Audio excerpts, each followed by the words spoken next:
Lareem. Lawrence Legita. Let's do another audio test on my laptop.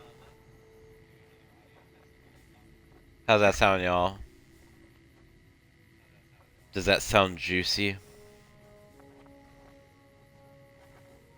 It better. Um, um,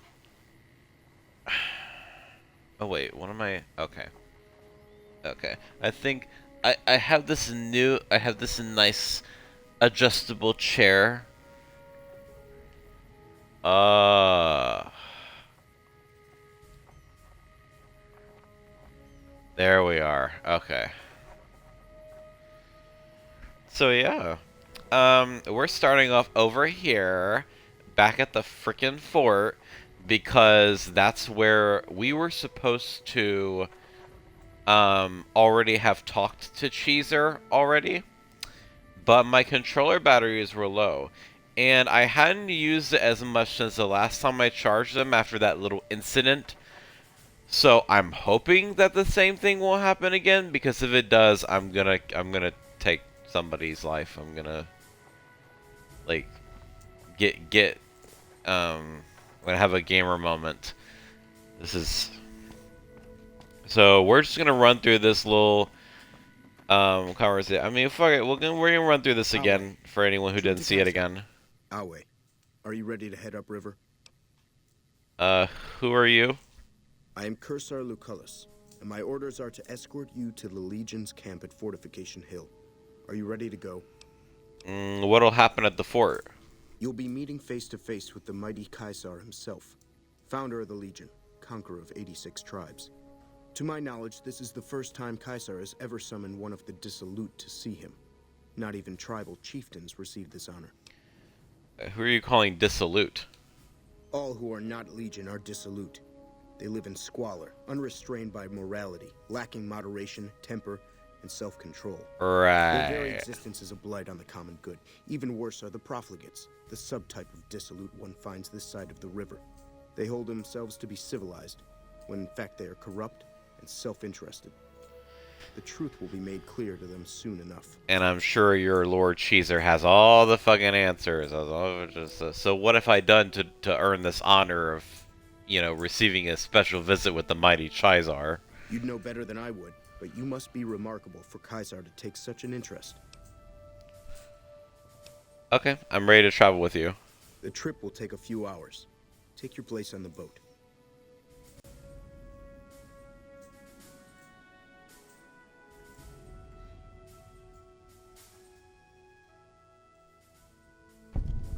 Wait a second. What's going on? Am I playing Virgil to your Dante? I fucked up his mouth Into the again. mouth of hell out of academic curiosity, but I'm not so open-minded that I've lost my brains. Let's just listen to him, figure out what he's up to, and get out. Short of canceling our imminent travel plans, that's the best thing you could have said. Just be careful. If we travel at Caesar's pleasure, he may not let us out as easily as he lets us in.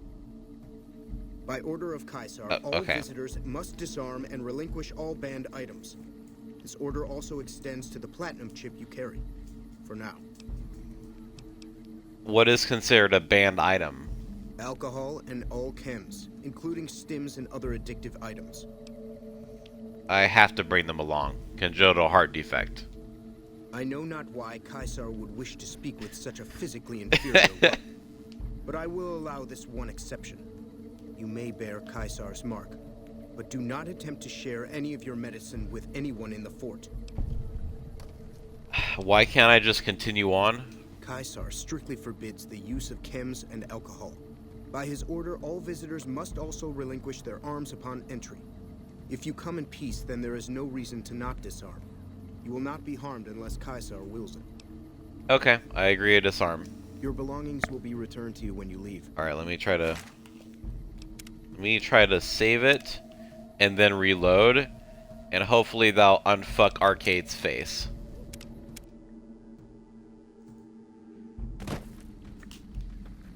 I need to talk to you about something. It did not unfuck his face. So we're actually gonna quit. And then we're gonna load that save. and hopefully then it'll unfuck his face. That happens sometimes. Whatever companion you have, it'll fuck their face. Like it'll have like two overlapping copies of their facial animation just there. I don't know why, but that's like a loading thing, I think. I need to talk to you about something. If you Yay, his face is unfucked. Sure. Any day now, Caesar's going to try to march across Hoover Dam and kick NCR out of the Mojave. We're getting caught up in something Okay, do we important have to out talk here. about this Hell, here, after though? how you handled Benny, you're practically right in the middle of all this. I know I'm just along for the ride, but it's made me think about the Okay, past. I'm glad that I unfucked his face, but I'm thinking maybe it would be smarter to tell him not right now. I just don't want to be, like, mean or cold to him, and I do want to actually... I need to talk to you about something. Not right now, Arcade. Actually, I'm gonna keep talking anyway. What the Sorry, fuck? but I really need to get this out. Any day now?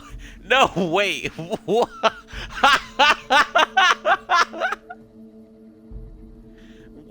What? No, hang on. I'm still processing what the fuck just happened.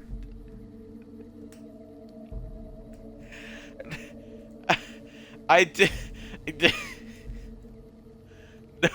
Notice how I didn't say no, right? Like, I was perfectly willing to have the conversation. I just said not right now. And he still... This man... Let me look this up real quick. I need y'all to... This man... Arcade Gannon... has an intelligence stat of... Hang on, let me load. 10. A crisp 10 intelligence. That's actually the maximum intelligence one can have.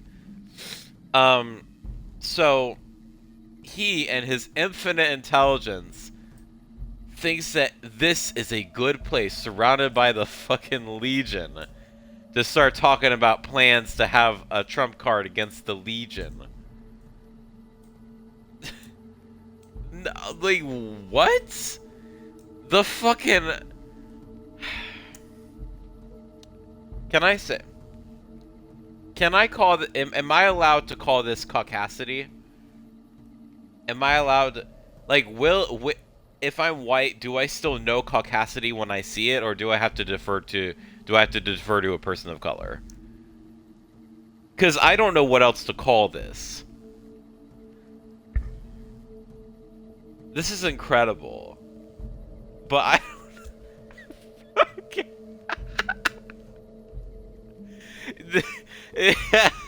Actually, I'm gonna keep talking anyway. I'm like, why would you ask then? You should not ask for something that you're just gonna take for yourself regardless. Well, you know what? That's my boyfriend, so let's... I need to talk to you about something, if you have a minute. I guess I do fucking have a minute. I see that concerned look in his eyes, and I'm like, okay, I can't say no to you. Okay, what do you want? Any day now, Caesar's going to try to march across Hoover Dam and kick NCR out of the Mojave. We're getting caught up in something important out here. Hell, after how you handled Benny, you're practically right in the middle of all this. I know I'm just along for the ride, but it's made me think about the past and how I might be able to help out. You're not just along for the ride, but what are you talking about? I wasn't always with the followers, or with the NCR. Enclave, My right? late father was an officer in a group called the Enclave. I mean, I knew A that, remnant but... of America's pre-war government. Memories being short around here, not a whole lot of people remember them. But they did bad things. Terrorized communities, kidnapped people. That's pretty American, Eventually, honestly. someone stopped them. I was born a few years later at a military base on the coast, a place called Navarro. What happened to Navarro? After the Enclave's command structure fell apart, it was only a matter of time before Navarro was overrun by NCR forces. My mother and That I left clicks. with some of the troopers from my father's old unit, the same people I've kept in contact with over the years. Anyone who didn't get out was killed by the NCR. Even some of the ones who escaped were eventually hunted down by the Brotherhood of Steel. I see, during their more allied times. Where did the Enclave go? A lot of different places. I only know what I was told. Some of them were cut down by the NCR and the Brotherhood. Some of them went east. My mother never told me what happened to my father, but she and I went south with some others and integrated into the NCR. When the NCR learned that Enclave personnel had integrated, we kept moving to the fringes. It's one of the reasons why I wound up out here. I mean, we'll talk about this when we're done with the conversation, but this is pretty interesting. So where are you going with all this? The Enclave did a lot of bad things, but they were good people at Navarro. Good people with a lot of experience. Not many of them are alive anymore, but I think they can make a difference in the fight against Caesar. You want them to help the NCR? That's a hard question to answer. I know I don't want the Legion to take Hoover Dam. So militarily, yes, I want them to help NCR. If possible, I'd like to figure out a way to help the NCR win Hoover Dam without holding New Vegas. Yep. Say no more. I'll do it. Great. I'd like you to talk to Oh, them. he's so excited. I don't think I could convince them by myself. To them, I'm still a kid. But you're a big part He's of in his strategy. 30s. When you talk to them, they'll understand how important this all is. I've kept in contact with them over the years, so I know where you can find them. But I doubt they'll open up to you unless I come along. I know I'm not always the most serious guy around, but this means a lot to me. Thanks. Well, that means it means a lot to me as well. And maybe this wasn't the best place to have this conversation right in front of Cursor Lucullus, who witnessed the whole thing. Look at that shit-eating grin. It's because he knows he's going to go right over to Cheezer and tell him, yeah, they're planning to get the Enclave remnants. I don't even know what the fuck those are, but we should probably do something about that.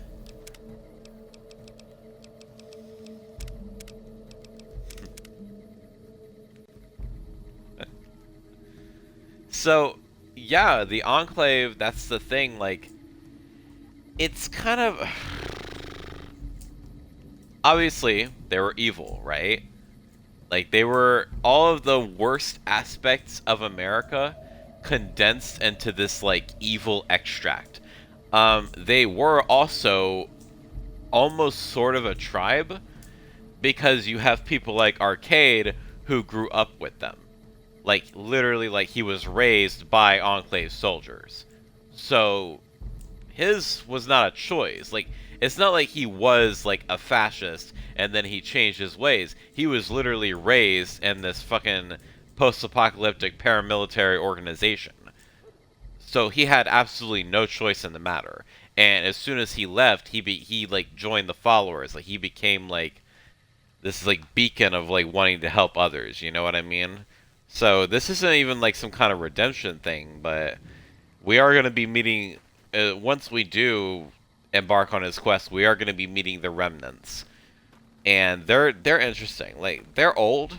Like, the events of the Enclave in the first two games, maybe like one or two. I actually forget which one. I actually don't know which one. I think Fallout 2 maybe is where the Enclave play a big role, but that was like decades prior to the events of this game. So they're still alive. They're just going to be old, you know. And very experienced. True to Kaisar. False to Kaisar. Better not let these guys know that I'm non-binary. They will flip a lid. Alright? They'll be like, I don't know what that means, but you're rejecting manhood, so you're gonna be enslaved, and you're gonna like it.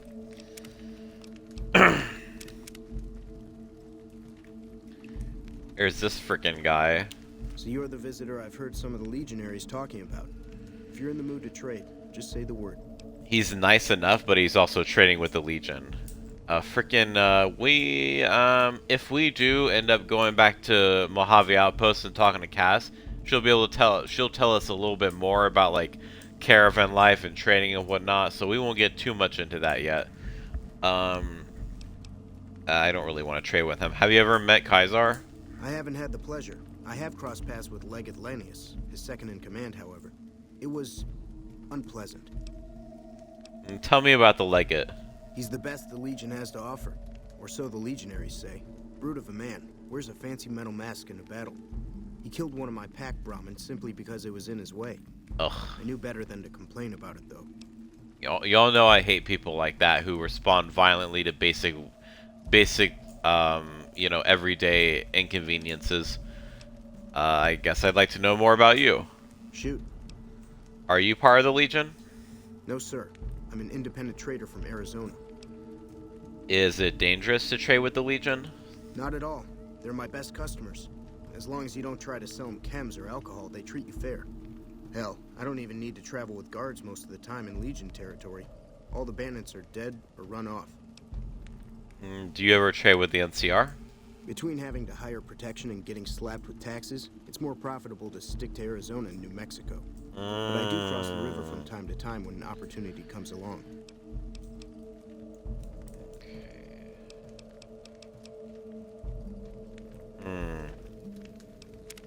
I will do a caravan with him, just so we understand each other.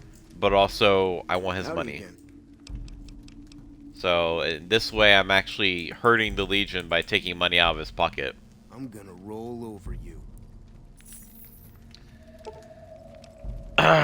All I'm hearing is words. Okay. We'll just wager the whole thing. It's fine.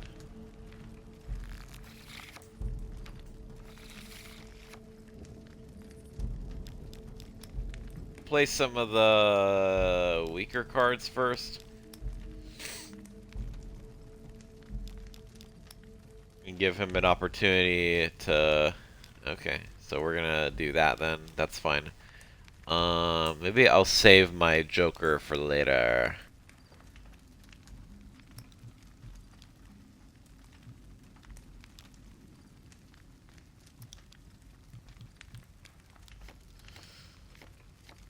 Oh, okay. We want to be funny about it. All right. Yeah, I'm actually gonna have to like get up and look at the thing. Let's see. That is a 9 over there. So if I place a Joker on his 9 or on the king. Okay. Oh, okay. So that removed the 9, but it kept the king. Awesome. Let me add a little bit. Bam. Alright. Now we'll add a 10 and then a king to that.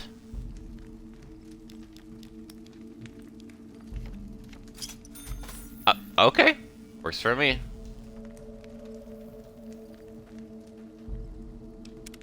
I don't know if I've earned the, when to fold them thing yet. But yeah. Oh yeah, more content warning before we travel ahead. Depending on who we talk to, there might be like mentions or like vague mentions of sexual assault. And also we're going to see a lot of enslaved women because I don't know if we've heard it discussed a whole lot, but the Legion is vehemently misogynistic. They only use men as soldiers, and they enslave the women of any tribes or towns or whatever that they conquer. So the only women that we'll be finding here are those who are there against their will. And they have like I think they usually have like red X's on their like rags. Oh, and child soldiers.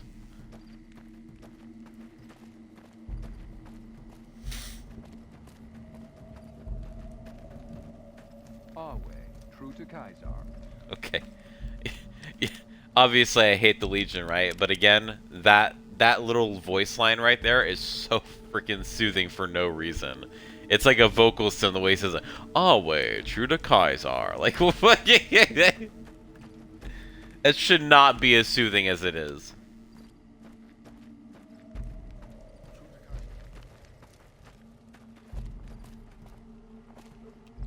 I'm harsh on the children, but they'll be excellent legionaries. I'm quite proud of them. Good lord. And the lighting here for the sky is also very interesting. It's a nighttime right now for some reason.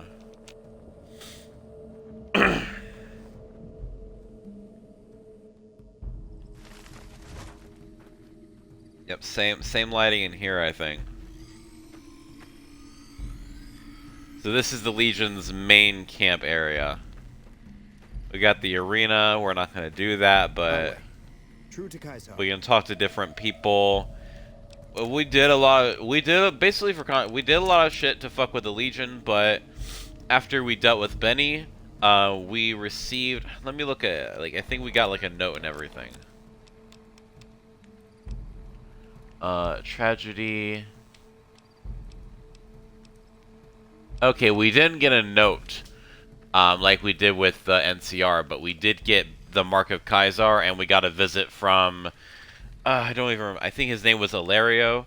He was a Legion spy, basically saying that that Kaisar admires our accomplishments and bestows upon us his mark. So that's why we're allowed to be here. And he would do the same thing if you were a woman too. Like, since I'm playing as a boy in this run, or at least I'm playing as, you know, assigned male at birth, I guess. We don't get to see the side where like different Legion characters will treat you poorly or will like call you names and whatever. But I will say that you get a surprising reaction, because I've done one of my playthroughs when I was playing as an agent character. She was a female character, and not every Legion would respond like negatively towards her. Like, you could say that maybe that was out of like intimidation, or maybe like not everyone in the Legion necessarily feels that way, and maybe they're just going along with what they believe, or going along with it, or maybe they see no reason to openly disrespect.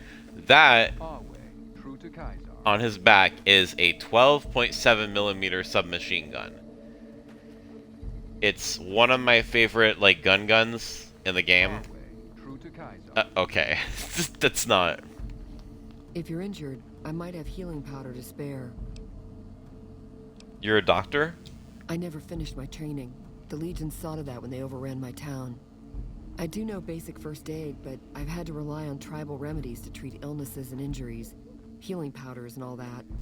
I'm always running low on Xanderroot. Plenty of rock flowers, though. Do you have anything for sale? For sale? I'm a slave, not a merchant. I could give you some healing powder. I like how but she's you have to be annoyed by friend the of Legion. suggestion. I have some questions about you. What do you want to know? Where are you from? A small town in New Mexico. The Legion burned it a few years back. That's how I ended up here. How long have you been a slave? 3 years and counting. If I could just get across the river, I'd be free. Not that I'd try it. I've seen what happens when you get caught. How are women treated around here? We're property. If you're too young or too old, the men usually leave you alone. Usually. Yeah, another scumbag thing about the Legion is Alright. they regularly practice in sexual assault. What do you know about Legate Linnaeus? The legate is not a man to be crossed, especially if you're a woman. That's all I'll talk about it. Okay. So, unfortunately, we can't immediately free her now, but I think if we do come back and attack the Legion, she might take her chances and then decide to make her move to escape. So, we'll assume that if we kill every Legion between us and Cheezer, you know, when the time comes, then that'll happen. So, obviously, we'll talk more about the Legion once everything's said and done. But first, we should actually meet Kaisar himself. You here to fight in the arena? Then you're talking to the right man. Tell me more about the arena. Such as? What are the rules? Actually, no. What can you tell me about the Legate? A great warrior. When he was but a recruit, I watched him kill 10 men in the arena with his bare hands. He doesn't feel pain, and he never ever shows mercy. If all legionaries were like him, the Legion would be invincible.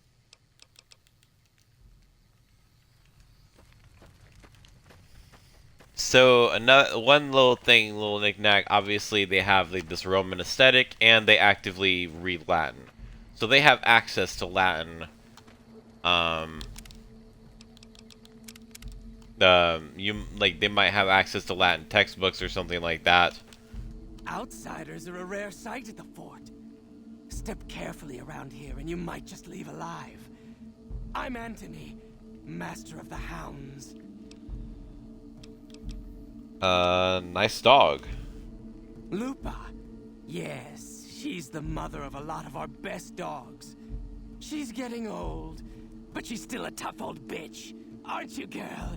Yeah. Okay, so they respect women as long as they're literally dogs. What can you tell me about Leg Atlanteus? It took years for Caesar to conquer Lanius' tribe, and Caesar showed mercy to the survivors, allowing them to join the Legion.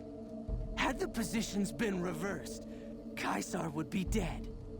Lanius is called the Monster of the East because he never, ever shows mercy. That's an interesting position. I had some questions. Yeah? Where does the Legion get its dogs? We breed them mostly, but sometimes we get some good ones from Denver. That whole city is overrun with them. You train these dogs? Been doing it since I was a boy. The mongrels know to listen up when I start talking to them.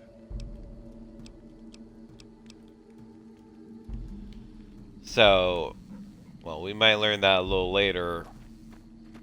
There is at least one other person. She's a little girl, and she's looking for a teddy bear, I think. And you usually can't do this quest unless you are... Let's just open this.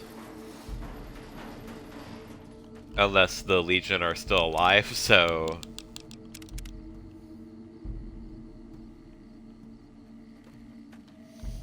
I can't talk to you. It's not allowed. I'm a friend. It's okay for you to talk to friends, right? I guess that's okay. If you're a friend, can you help me? What did you need help with? Anthony took Sergeant Teddy away and gave him to the stinky dogs. I want him back. Why did Anthony take him away? Anthony said he was punishing me for trying to hide it from the Legion. I'll see what I can do. Thanks. What do you do here? What a silly question. Oh my I god. sometimes bring water and food to people. That's it. I'll talk to you later. See you around, mister. So we'll go have a little chit chat with Anthony. I think we might be able to learn a little bit more about him through this chat too. Yeah, I think this right here is Caesar's tent. If y'all catch me pronouncing it like Caesar, like out of context of the Legion, it's not out of any respect or reverence for the Legion. I'll explain my reasoning later on. Maybe, if I remember to. What?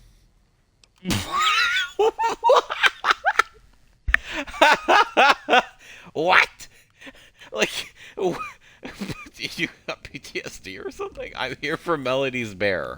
The stupid girl should know by now that even the rags on her back are a privilege. Anyway, my mongrels like their new toy. Tell you what, you square off with 4 of my best dogs. No armor and no weapons except a machete. You survive, and I let you have the bear.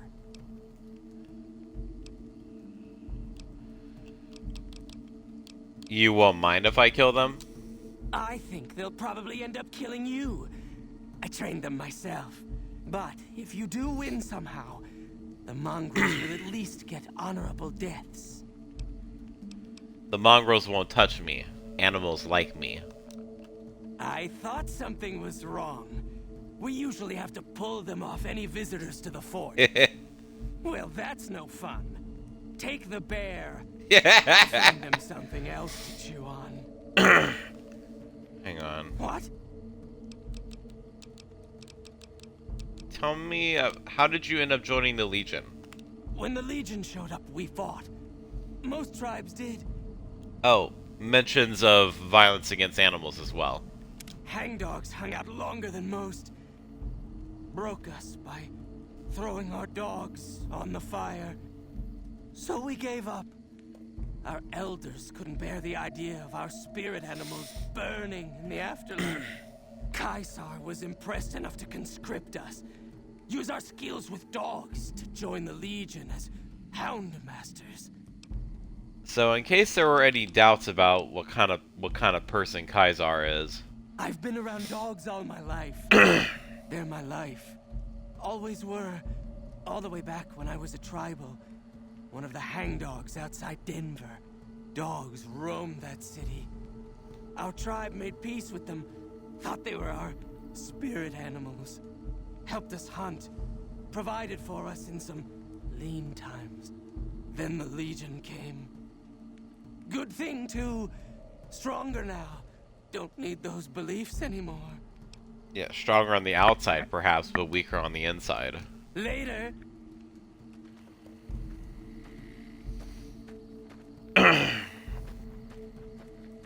Alright. Oh, let's give it back to Melody.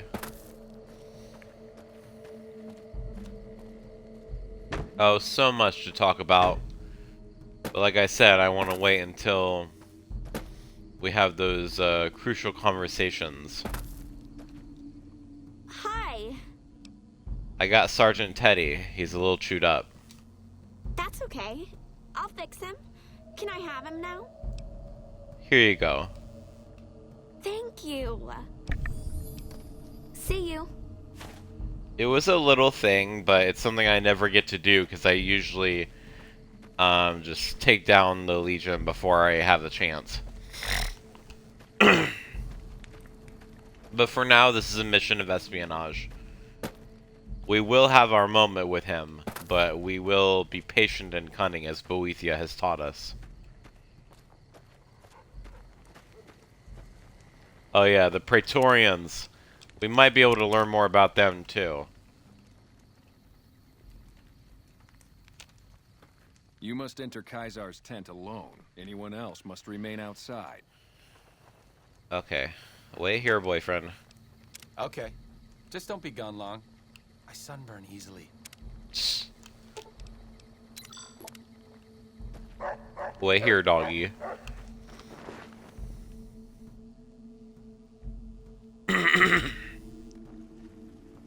Our way. True to Kaisar.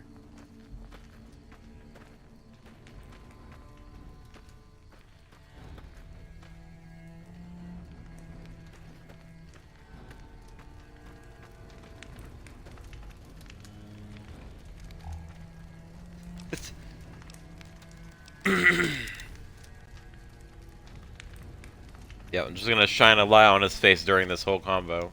You're the courier who caused so much trouble for my legion, and yet you dare come before me. Yep. The kings of Freeside are cooperating with the NCR now, which frees up soldiers to defend the dam. So tell me this, because I really want to know. That's it? I also killed am Wolpez. feared, with good reason. But you, of all people, dare to come here and stand before me, the mighty Kaisar. What were you thinking? Yeah, I'm just gonna dodge your annoyance. I need to get that platinum chip back. We'll talk about the platinum chip when the time comes. In the meantime, you do know why I wanted to meet you, right? A man nearly kills you, so you track him across the breadth of the Mojave. You arrive on the strip and waltz into the Lucky 38 like someone left you a key under the doormat. You assassinate the head of the chairman in his own casino and get away with it. Yep. Then something happens to Mr. House's robot, some kind of irritating upgrade. But the topper, the coup de grace, Mr. House dies while you're visiting him at the Lucky 38. Yep. When you set your mind to something, you get results.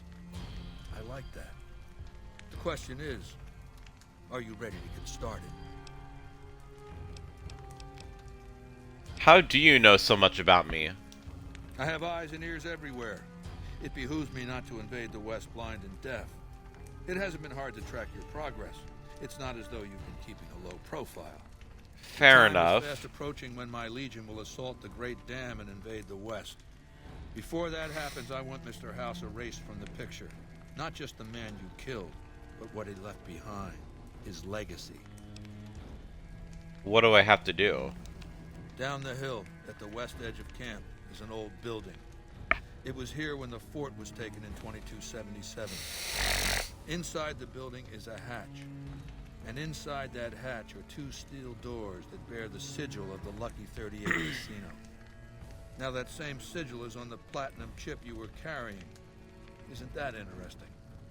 Even more interesting, there's a slot about the same size as the chip on the console that opens the hatch.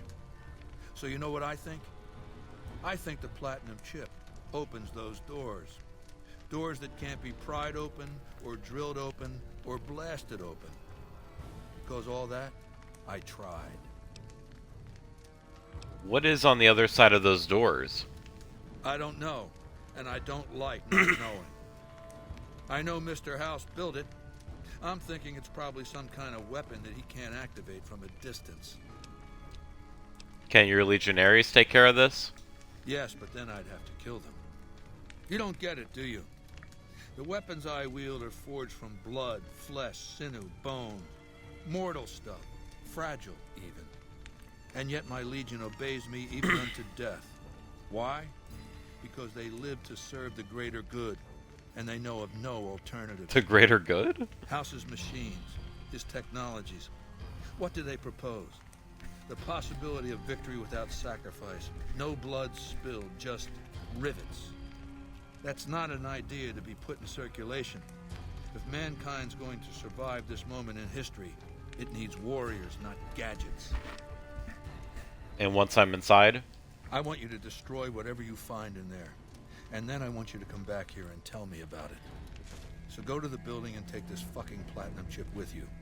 My legionaries will meet you there, with your weapons and equipment. Goodbye. Convenient. Basically just gave us ready access. We'll talk again when you've destroyed whatever is down in that bunker. Not before. So, you know, that's what Cheezer wants, but I don't know what... I don't know what's gonna happen.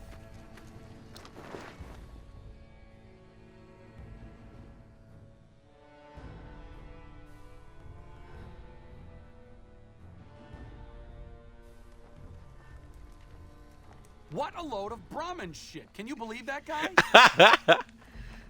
Oh. What is this supposed to mean? What, who, Kaisar? Of course, Caesar. He can hardly even hold his men responsible, given how they're practically raised to worship him as a living deity. What's the point of surviving the war? Why did the founders of the followers crawl their way out of vaults to bring knowledge back to the wasteland? So we could act like the last 2,000 years didn't happen?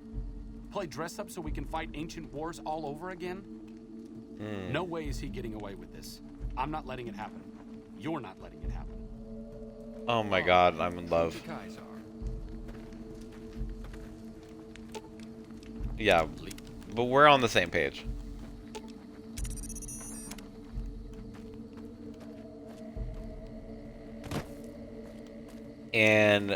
And he apparently, I think he has an intelligence. I think Caesar has an intelligence of 4, so that accounts for the fact that he decided to give us the platinum chip and our weapons back once we're in the area that we need to go to.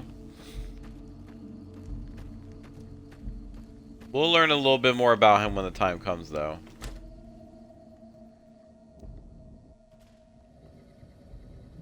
Kaisar has permitted your weapons to be returned to you while you serve him. Alright. Kaisar has put a lot of trust in you. Be worth it. Don't worry about how worth it I am. Little shit. Our way, true to Kaisar.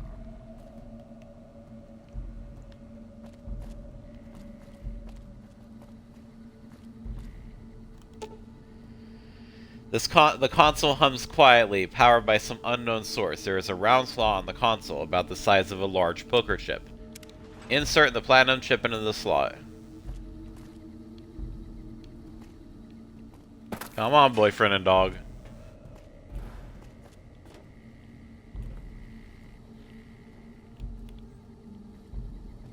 That come through. I'll shut this door. I can't shut the door. Can I shut the door for this thing from the inside? I don't think I can.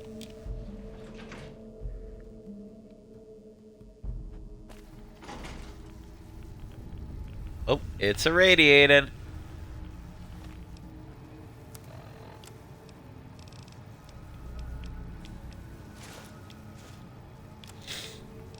It will take some radix too.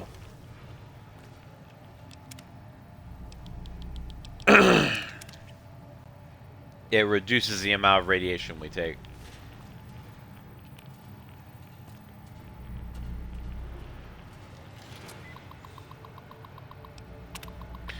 Most recent events displayed. Radiation leak detected. Maintenance bot dispatched. Power surge detected.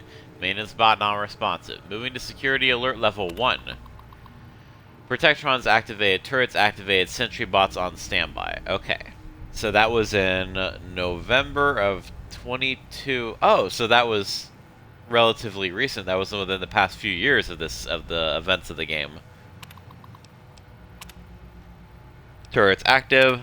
Protectrons active. Sentry bot standby. So standby probably...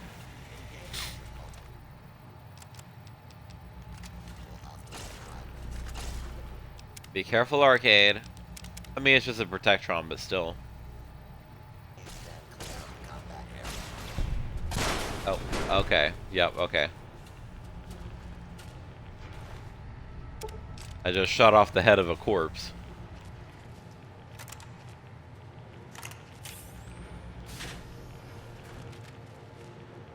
Plasma rifle, I'll take that.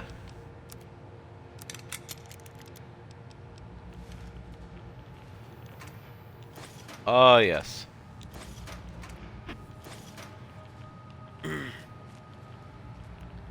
Things that are perfect weapons against robots. Wonder glue, wrench, scrap metal, duct tape, so we just need scrap electronics. And we can enter either of these terminals, I think.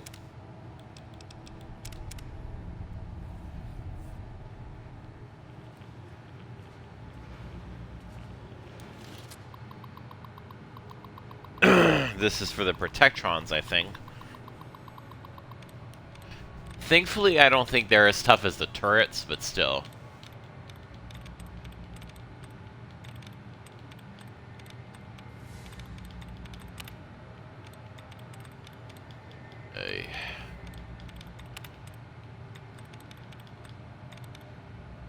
Okay. Attracting, okay. 5 out of 10. C-O-N-C-O-C-T-I, okay.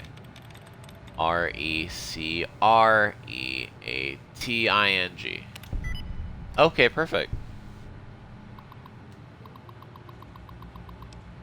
Cancel security alert, Protectron standing down.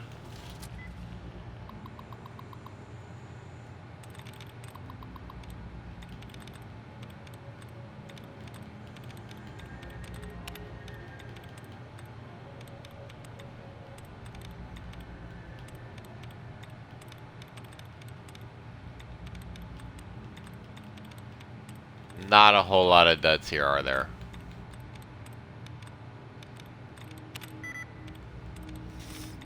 S-A-T-U-R-D-A-Y.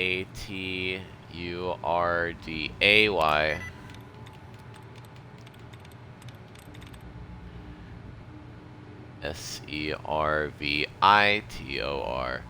S-E-R-V-I-T-O-R. Perfect!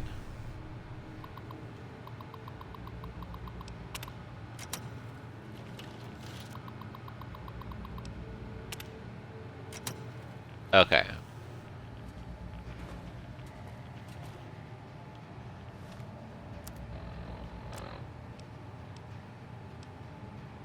Explore the bunker.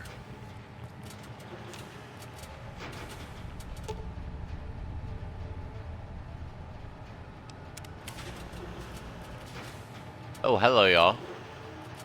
Do not interfere with security operations. How we doing here? We chilling? Have a nice day.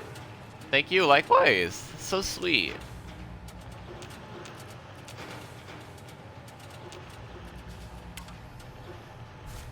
We're just gonna close that again.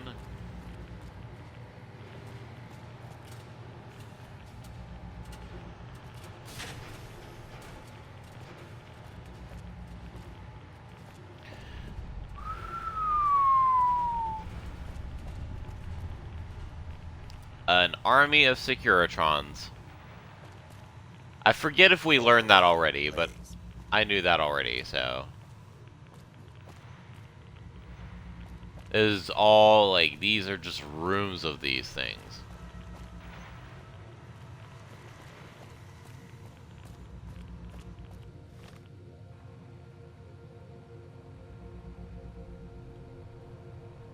Destroy the Securitron army or upgrade them to use later for your own purposes. What do y'all think? Which one do y'all think I'm gonna do?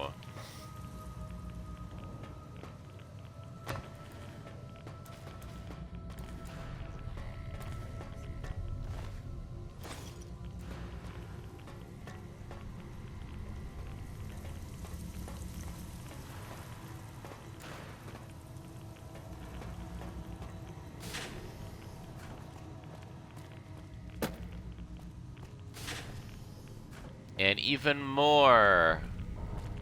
Oh, that's beautiful.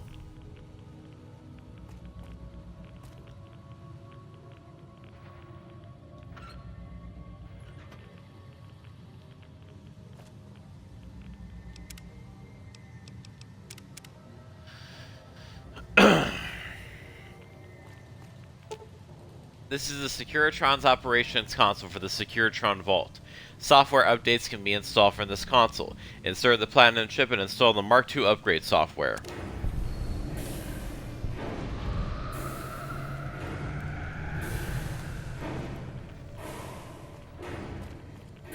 Yep.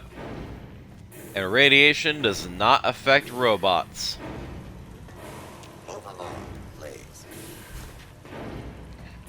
So we have an army now. Obviously, we're not going to use them yet, but we will.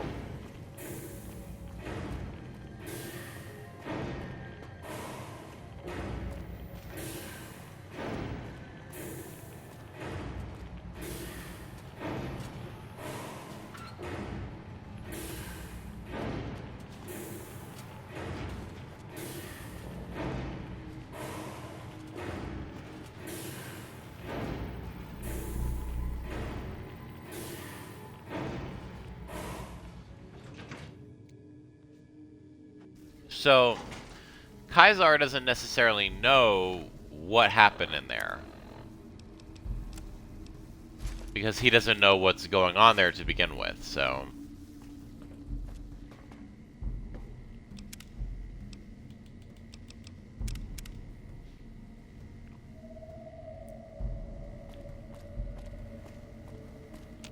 You've carried out Kaisar's will, but I must confiscate your equipment again. Okay, yeah, so they think that I did what was said.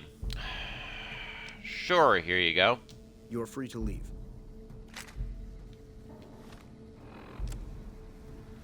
The camera. I think the camera's a quest item anyways, but it couldn't do anything.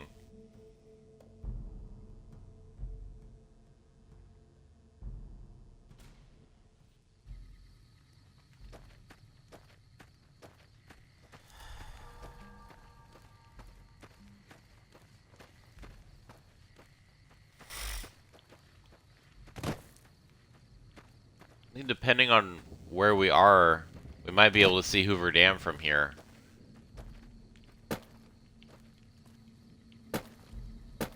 Well, there's Vegas. We can see it from there, too. This must be Lake Mead.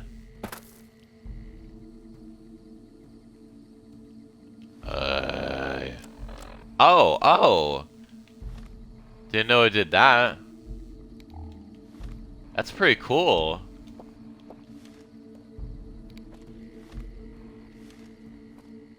Oh, okay. Okay, I see. I think that was just a bug then. Sorry, I keep sniffling. I feel like there's like old snot that's like trying to drain. Yes, I know. I gotta make them wait. Okay. Okay, yeah. Okay. It's nighttime.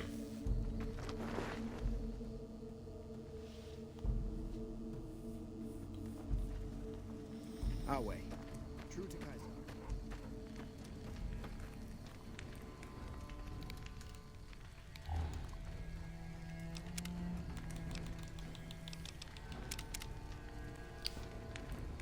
Hang on one sec.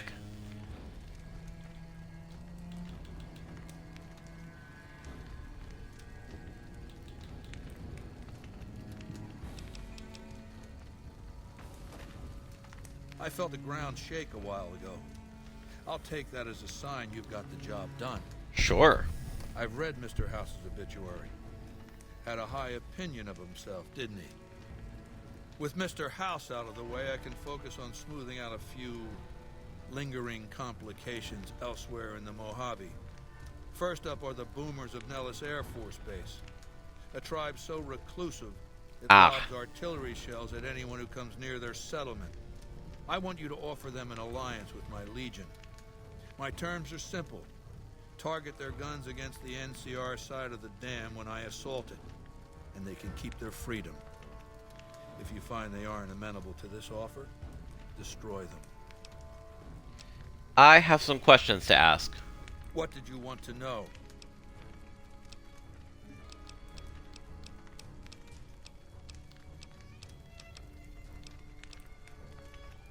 We'll start with, how did you rise to power? Ironically, I was born a profligate myself, a citizen of the NCR. My family lived not far from the Great Boneyard. After raiders killed my father, my mother sought the followers' protection. I was 2 years old. She found work at their library, cooking and cleaning. I learned how to read, and soon I was taking courses, free of charge. You were a follower of the apocalypse? Oh yes, raised in that tradition. And the teaching stuck. I was taught it was my responsibility to bring the torch of knowledge to the waste. I may have taken the torch part more literally than they intended. So what changed you from a follower to dictator? When I was 20, the followers sent me east to Grand Canyon. It was my first expedition. Just me and a physician named Calhoun. As an anthropologist and linguist, my assignment was to learn the dialects of the Grand Canyon tribes. What a fucking waste of time. Why would learning dialects be a waste of time? If you think it's worthwhile to make smart people learn how to talk like backward savages, you're a follower of the apocalypse. Or an idiot. I hate him so much. Anyway, we met up with a Mormon missionary who already knew a bunch of dialects. Joshua Graham. He was supposed to teach me. But before that went too far, the Blackfoot tribe captured us to hold us for ransom. They were a backward bunch. But the real problem was, they didn't know how to fight. What was wrong with the Blackfoot? The Blackfoot were at war with 7 other tribes, each just as pissant as they were. But outnumbered like that, they weren't going to last long. It's one thing to be taken hostage, another to be lashed to a sinking ship. So over Calhoun's objections, I decided to take certain steps. What steps did you take? I taught them how to use the guns they already had, how to strip and clean them, how to breathe when pulling a trigger, how to reload ammunition. They looked at me like I was some kind of a sorcerer. So I taught them how to make explosives and started drilling them on small unit tactics. If there's anything I learned as a follower of the apocalypse, it's that there's a lot of good information in old books. What happened after you trained the Blackfoot? Divide et impera, divide and conquer. I led the Blackfoot against the Ridgers, their weakest enemy. When they refused to surrender, I ordered every man, woman, and child killed. When next we surrounded the Kaibabs, and they likewise refused, I took one of their envoys to the Ridgers' village and showed him the corpse piles. This was new for the tribes, you see. They played at war, raiding each other, a little rape and pillage here, a little ransoming there. I showed them total warfare. Like I said, there's a lot you can learn from old books. So, real quick, that is an interesting parallel with real life, like, indigenous nations on Turtle Island. At least this is what I've learned. This is what I've learned in the classes I took. Is that wars would not be fought the way that they would be fought in Europe. Typically, if two nations encountered each other and both were vying for resources, the war that they would fight, it would be a brief battle. It would be very contained. They would send a few warriors, a few champions, and then whoever the losing party was would withdraw from the area. But again, obviously, there's just like there's real life parallels between there's a parallel that New Vegas is drawing between these tribes and tribes in the real world. Even in this game, like obviously when we get to the DLC Honest Hearts, I'm gonna have some problems with it because of the characterization, but either way, like this is just so insidious. Kaibobs joined me, and the Fredonians after that. All the pissant tribes with names that should be forgotten. I knew from the start I'd need to eradicate this plague of tribal identities, replacing them with a monolithic culture, a uniform identity.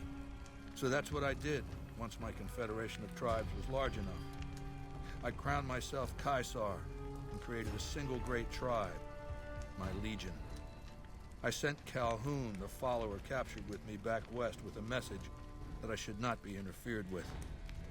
Joshua Graham, the Mormon interpreter, stayed with me and served as my first legatus. What was that thing that...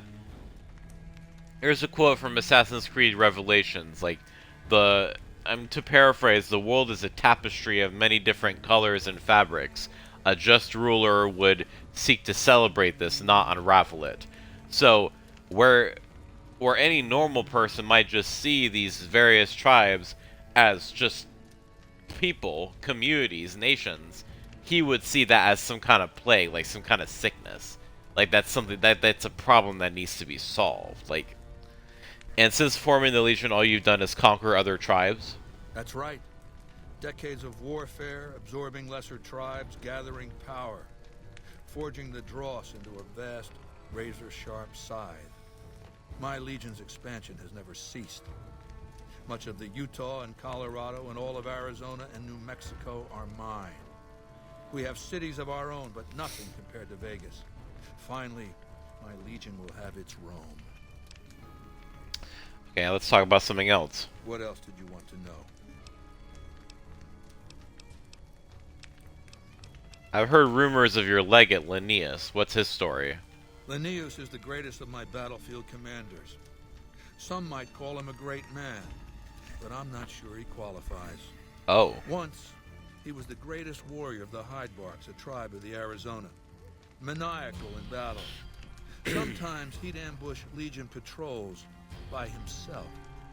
When after several months we found and surrounded the Hydebarks camp, their chieftain raised a banner of surrender. The warrior, who was not yet Linnaeus, went insane with rage. He struck down his chieftain and attacked his own tribe. What happened when Linnaeus attacked his own tribe? He killed 15 before they brought him down. He didn't die, obviously. I had him tended to. He was maimed, most of his face torn off. It was days before he regained consciousness. When he did, I went to his bedside and showed him the helmet I'd had forged to cover his face. I said he could have it if he'd fight for me. He accepted, on condition that he be allowed to kill the surviving males of his tribe. I said, make it the adult males. We'll have a deal. Because he was so angry with the betrayal that he wanted to... It's so funny, like, he was more pissed at his own people for surrendering than he was about the attacking enemy. That already tells you enough about his fucking intelligence level. He sounds more... I don't know how to say this. He sounds more... I can't... It's so fucking funny. I can't even bring myself to say that word, so we'll just click the text box. Linnaeus is savage. Savagely loyal, too, but only to me. He has no love for my Legion. But this has its uses. He has no attachment to his men, no compunction about battlefield losses. All he cares about is destroying the enemy. When another legatus or a centurion fails to achieve results, I send Linnaeus to make things right. His first step is to beat the failed commander to death in front of his assembled troops. Then he orders the ritual of decimatio. What is decimatio? It means decimation. But in ancient Rome, the word had a very specific meaning. A punishment for cowardice. The legionaries are lined up in ranks. Every 10th man steps forward, and is beaten to death by his brothers. It instills a certain robust obedience. Okay, that is a little... Just the fucking... The cockiness with which he describes it is a little funny. So Linnaeus will lead the assault on Hoover Dam? Yes. This time my legionaries will be more frightened of the commander behind them than the enemy before them. There will be no failure this time, no retreat, no years of gathering slaves and resources for another assault. With Linnaeus to drive the legion forward, the dam will be taken. It will be our bridgehead across the Colorado. Why did the Legion lose the first battle? It's not going to happen again, that's all I have to say about it. I've heard the commander of the first battle called the Burned Man. And I've heard it's a bad idea to tempt the wrath of Caesar. Change the subject. Okay, well, let's talk about something else then. What else did you want to know? What do you think of the NCR? Do you want my opinion as a former citizen or future conqueror?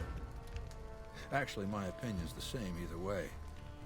As a young man, I was taught to venerate President Tandy of Shady Sands, the founding mother of the new California Republic.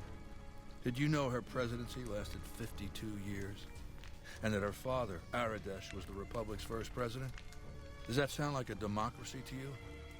Or a hereditary dictatorship? You know President Tandy was voted into office each time. Because the council didn't dare oppose her.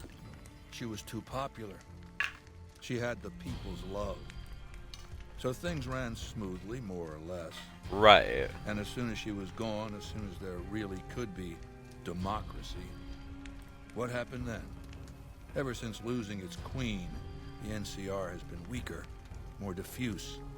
Democracy has been its weakness, not its strength. And how is the NCR weak? Greed runs rampant. The government is corrupt, accepting bribes from Brahmin barons and landowners to the detriment of citizens. The NCR is a loose conglomerate of individuals looking out for themselves. It's lost virtue. No one cares about the collective, the greater good. It's not built to last. I'm just hastening the inevitable. What's the saying? A stopped clock is right twice a day. Surely the NCR is a powerful foe. Of course. The most powerful my legion has faced. Also the first to which I am ideologically opposed. Until now, every tribe I've conquered has been so backwards and stunted. Enslavement has been a gift bestowed upon them. Wow. My conquest of the Mojave will be a glorious triumph, marking the transition of the Legion from a basically nomadic tribe to a genuine empire. Just as my namesake campaigned in Gaul before he crossed the Rubicon, so have I campaigned and will cross the Colorado. Another parallel, because what was one of the things that... Sorry, real quick.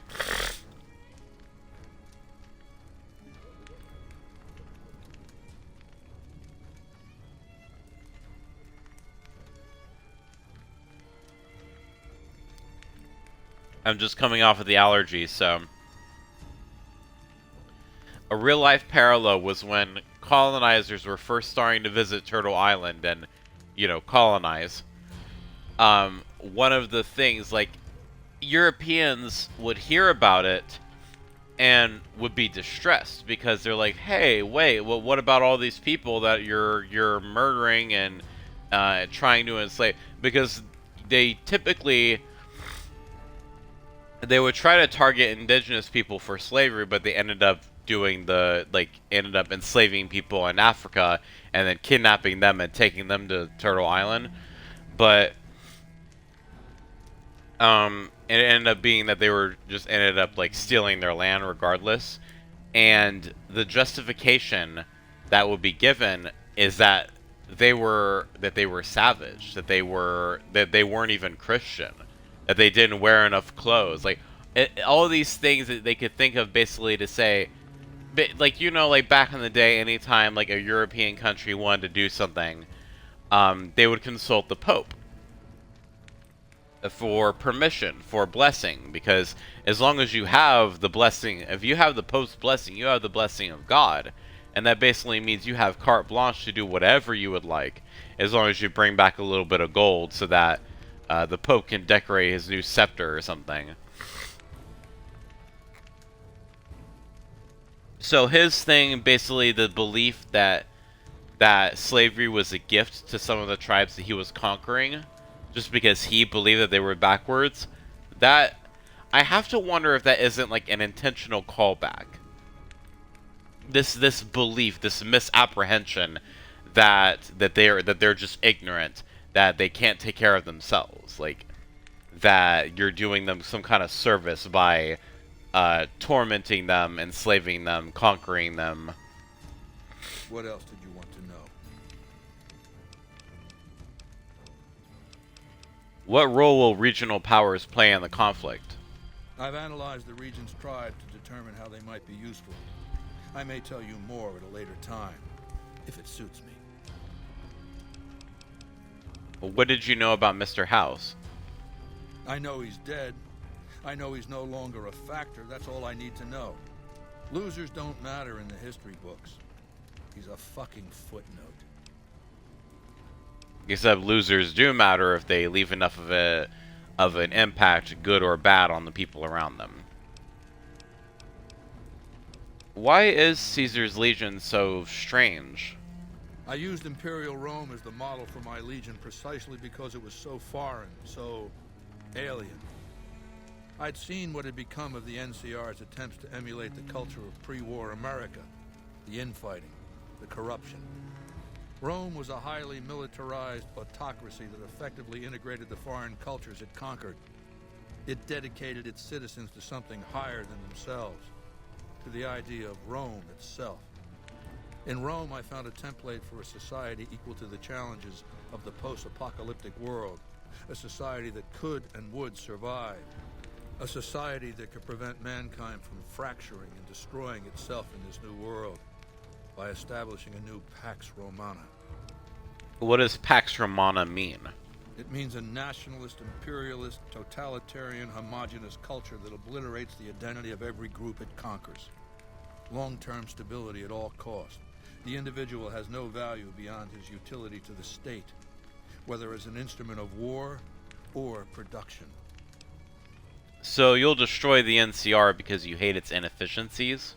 No. I'll destroy it because it's inevitable that it be destroyed. It's Hegelian dialectics, not personal animosity. Hegelian dialectics, what are those? How do I put this basically enough?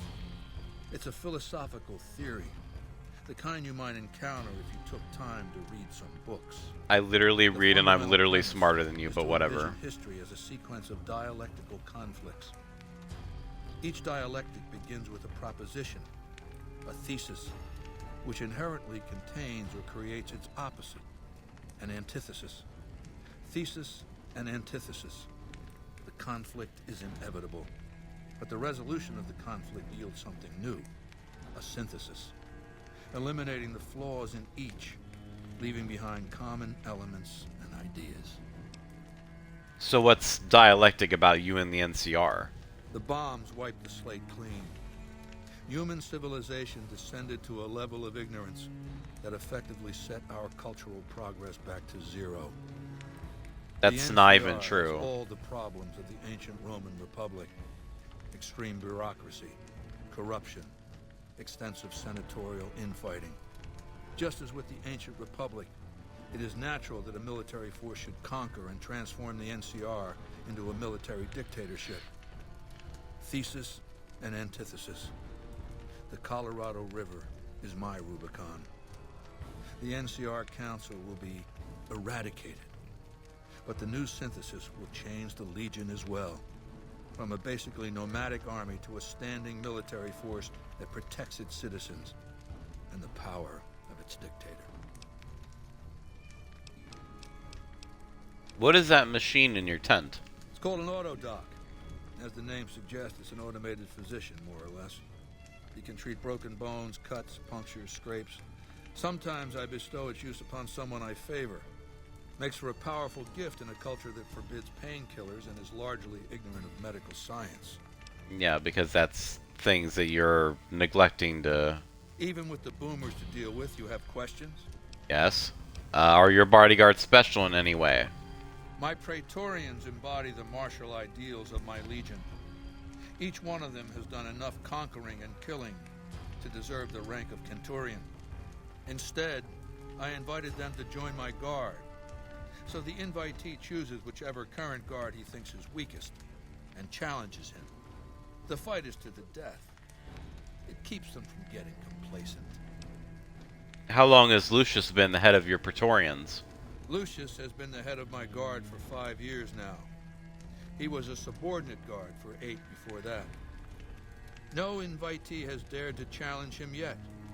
Maybe it's an issue of respect. He is getting on in years. Surely you don't have that problem.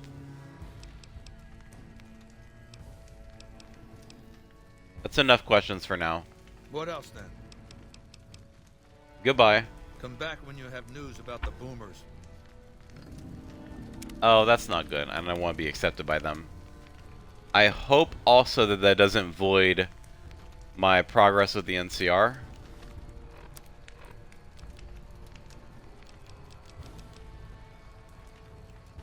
Okay, so that's only because that's only for Yes Man. Okay.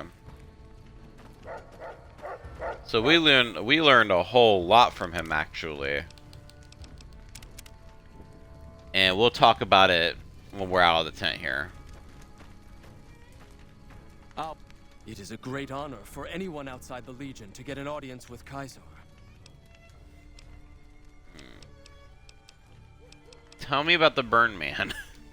The Burned Man was Caesar's advisor and general when the Legion was originally formed. The Burned Man led us to a disastrous defeat at the dam. On Caesar's orders, the Burned Man was covered in pitch by the Praetorian Guard, lit on fire, and cast into the Grand Canyon. Caesar has forbidden us from ever speaking his true name again, and so we simply refer to him as the Burned Man.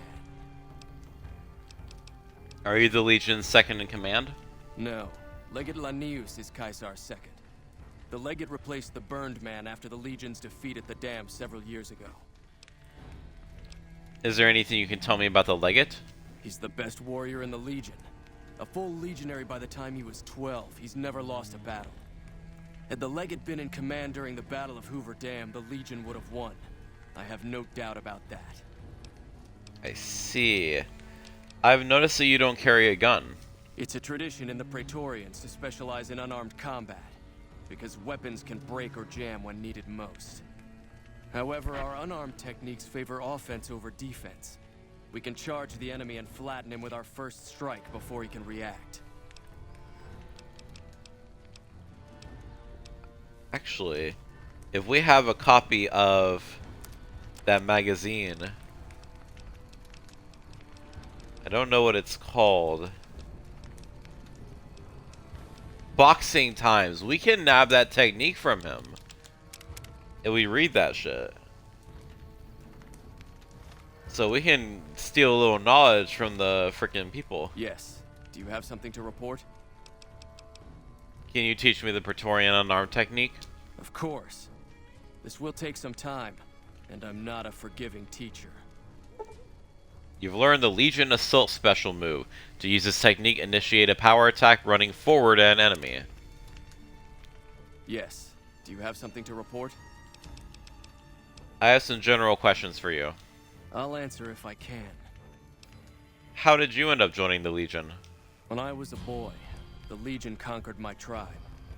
I was chosen for training as a legionary. I fought in many battles for the Legion. Eventually, Caesar chose me to lead his Praetorian Guard. It was a great honor. Hello, One Radonas.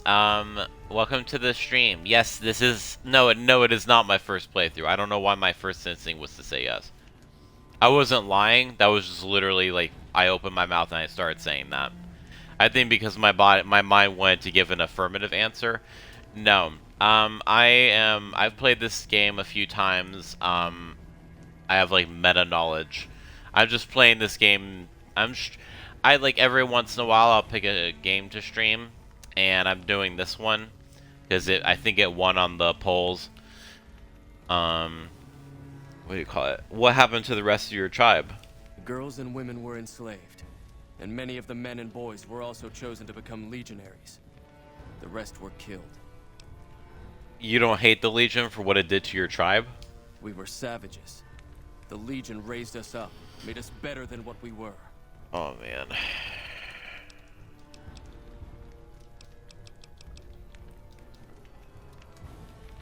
Let's see here. Might be a few things we want to grab. Actually, we can grab some of the stuff when we come back.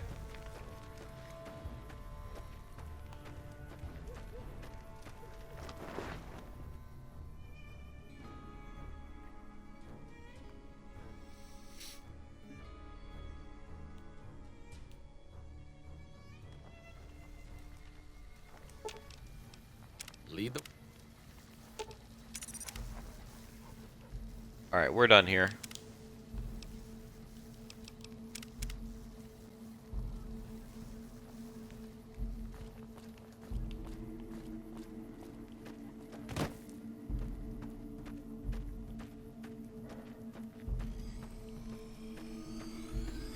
Cannot wait to loot this place when we're done.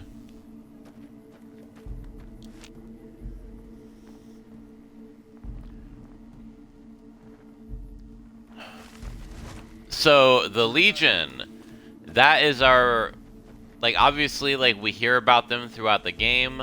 We don't really get an idea of, like, what they're actually about until we talk to Kaisar.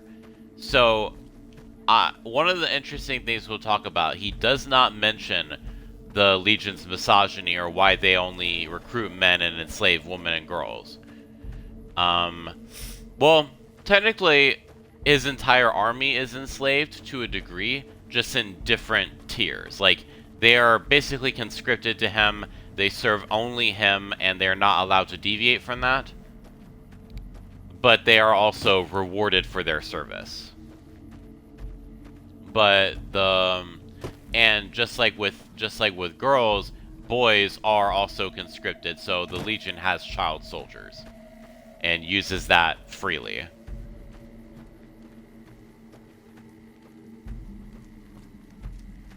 We'll be coming back here with Boone. Awe. Awe, are you ready to return to Cottonwood Cove? Yep. Very well.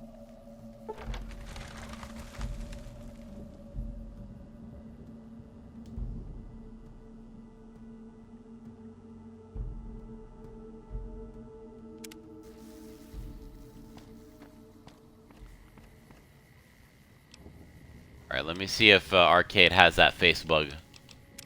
It happens sometimes when you travel to and from the fort. What's up? Yeah, he has it.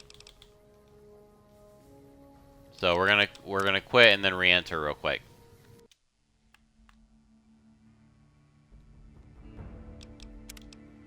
And I have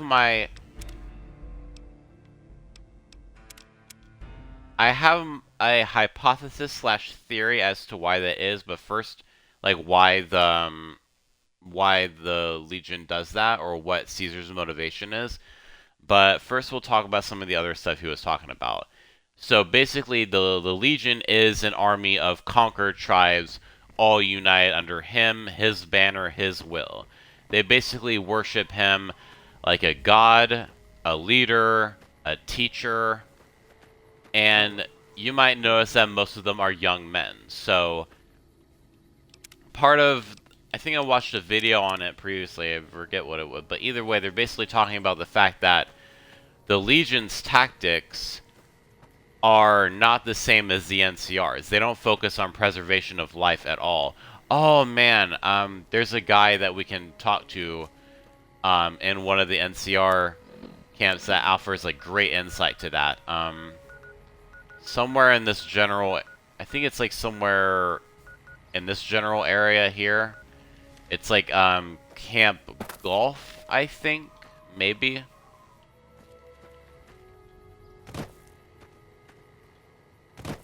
You know, is this clear water? Is this clean water? No, it is not. Okay. Just have a little irradiated pool right there. And yes, we can still do quests for the NCR. They're not too pissed off at the fact. Basically, I didn't count on the possibility of me automatically reporting my success in killing Mr. House to Caesar as contributing to the Legion. But oh well. Obviously, that's the last thing we're going to do for him. And we don't need the platinum chip anymore. Go for a dip in the irradiated pool. I'm like, get completely, not even like underwear naked, like completely fucking naked. And then just like submerge myself. Do like an impromptu baptism like the children of Adam. And we'll fix this guy when we can. For some reason we can't let him off the cross until we're done. Until we get the associated quest. So yeah, and Caesar's philosophy is actually not too uncommon among like people in general in New Vegas and also in real life. Like a lot of people still believe that indigenous people before colonization were ignorant and that, you know, bringing Western civilization to them was the right thing to do, and that justifies all that colonial violence. Which obviously, if you're capable of critical thinking and or empathy, you're going to realize how completely false that is. It's literally a justification. It's to make people feel, not just feel good about that. The water's glowing. You'll be positively glowing when you come out. It's...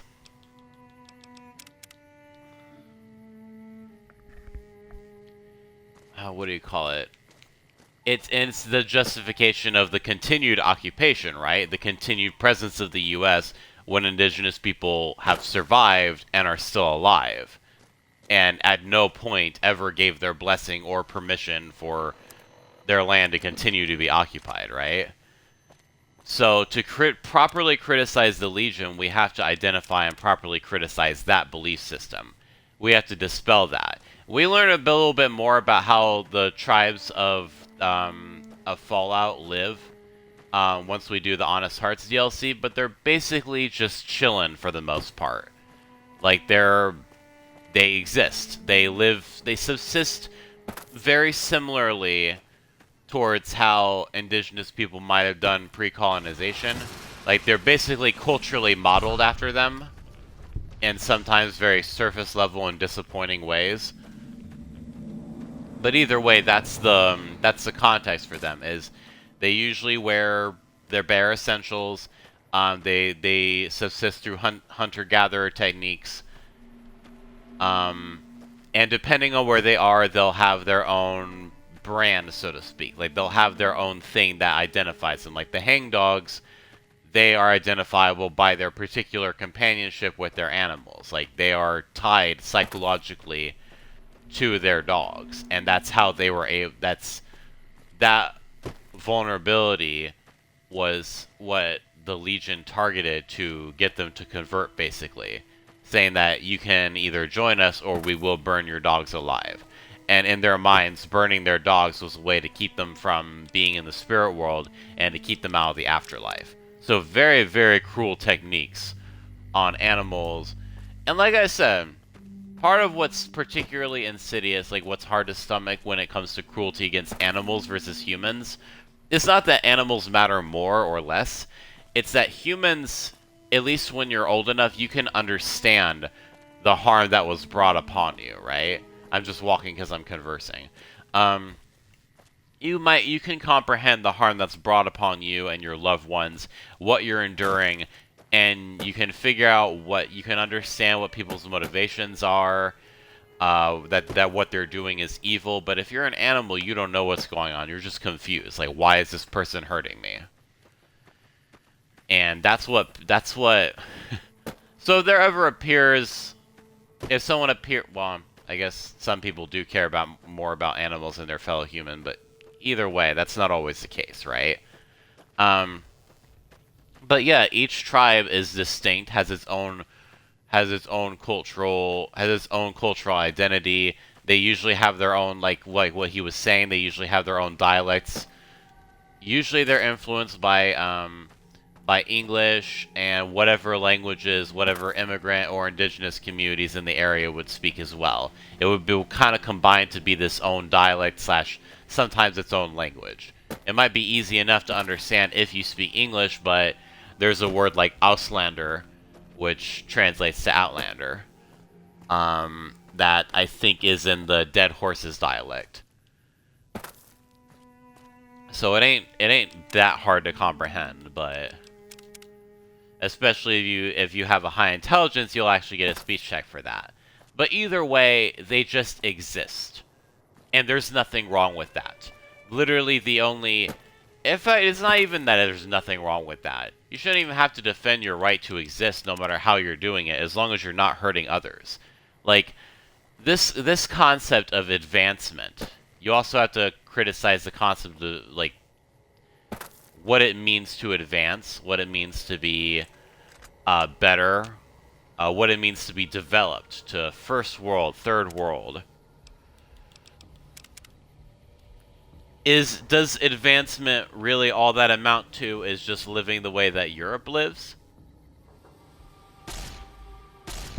With big cities, everybody living in cramped quarters, forced to work for their lives under capitalism, and not to actually contribute to anything, but just because somebody else wants to make even more money than they already have.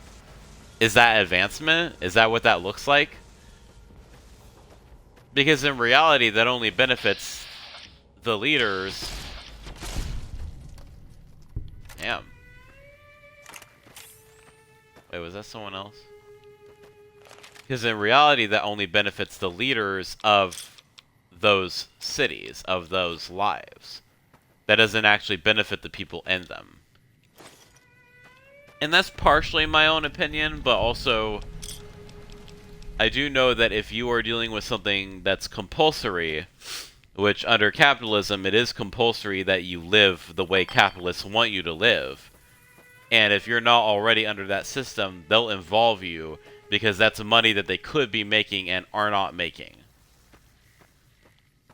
So it's it's I am definitely getting political here, but I mean, it's impossible to have a discussion about life and subsistence without getting somewhat political to a degree. So basically the thing of that is, these tribes in this game, and also tribes in real life, should be allowed to exist however they please, with whatever various degrees of technology they would like to use or not use. That's their right as living beings, as human beings especially. And if you see a problem with this, because, oh, they're living in a way that I find disgusting, that I find embarrassing, that's not their problem. Perhaps you should ask yourself why you believe that. Why you believe that strongly enough to be willing to subvert their entire lives to conquer them and force them to live the way you want them to. That's another thing. A lot of people do not know how to leave each other the fuck alone. We do not know how to respect the agency of others. We do not know how to live and let live. In some cases, there are certain things that other people might do that are harmful to others, and in that case, criticizing those things makes more sense. If you're just talking about living your lives, that makes absolutely no sense. It's a matter of ego.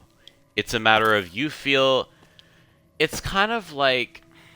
A lot of people, part of the reason why so much is going on in the US and across the world right now, is that you have a lot of people that have a specific image, not just of how America should look, but how the entire world should look. What that future looks like. I'm gonna go ahead and turn this off so I don't get copyrighted. Turning them off like the radios in Dead Money. And anything that goes against that image, they can't stomach. They cannot stomach other people having different images of the future and even of their own futures. That's part of why that's another that kind of goes into transphobia as well. You believe that the person who is telling you to your face what gender they are, you believe that that is not valid and that they should conform to what you believe they are. and you are willing to vote on policies, you're willing to go to protests to make their lives more difficult, all because they are going against your view. It goes back to the ego. It goes back to if someone else is living a certain way, you think that they are, not only are they a representative of all of humanity, but also that they are poorly representing all of humanity, and you do not want to be associated with them. And frickin' Caesar, frickin' Cheeser, because I know that there is no way he can keep that foreskin clean. Friggin' Cheeser is basically a microcosm of that belief, or is an exaggeration, not a microcosm, probably the opposite of a microcosm. He is the inevitable conclusion of that belief. Someone who is so dissatisfied, so disgusted by the idea of collaborating with the various tribes that had formed since the bombs fell, that he decided to completely eliminate them and turn them all into one homogeneous weapon for his own will. That, to me, looks like annihilation. True to Cheeser, yeah, exactly.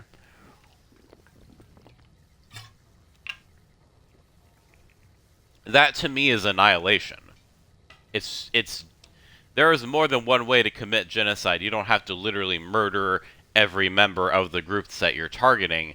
You just have to transform them into what you want them to be, and you will damage them. That's a tactic of colonialism in real life as well. It's assimilation, and Welcome. Come on in.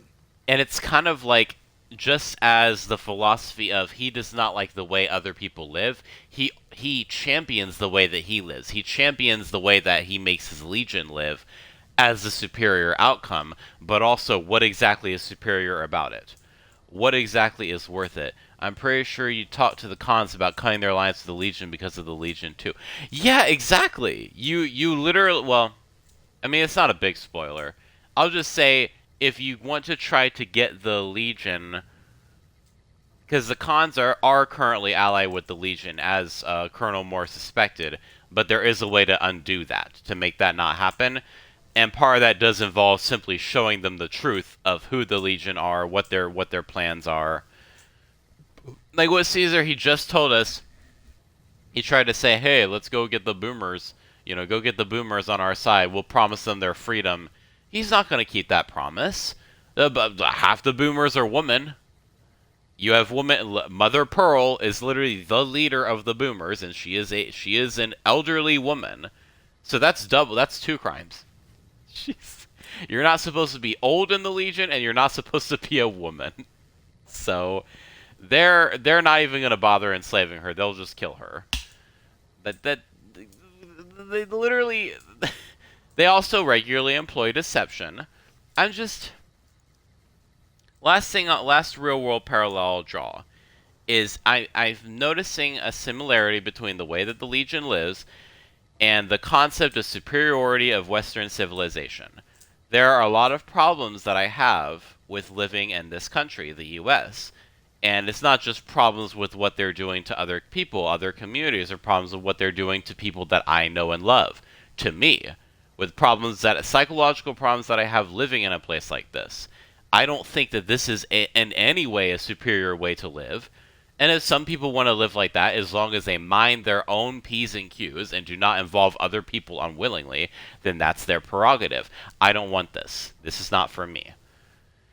And I'm under no impression that this is superior. Because I don't find anything superior about it. Like, you look at the Legion, how you even hear, like, frickin' Lucius was justifying, Lucius and Antony were both like, oh yeah, they saved us from how savage and how ignorant we were before, and now we're part of the Legion, and now we're part of something greater. What makes that greater? The fact that you have greater numbers? The fact that you literally took whatever original cultures you had, that you developed after the bombs fell, you wiped them away. They literally, you burn off part of the colonialism process for the Legion, you burn off old tattoos, you shave off old hairstyles. There's a tribe called the Twisted Hairs. or there was a tribe until the Legion conquered them.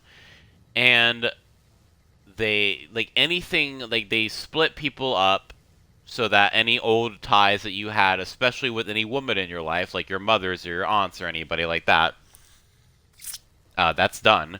And then you get split into, like, you get basically all split evenly so that you can't even maintain those old ties if you want to. Who you were before is literally eliminated, and you are turned into this brainwashed man. You're either, if you're a woman, you're enslaved. So, you know, obviously that sucks, right? That's enough reason to not support the Legion, right?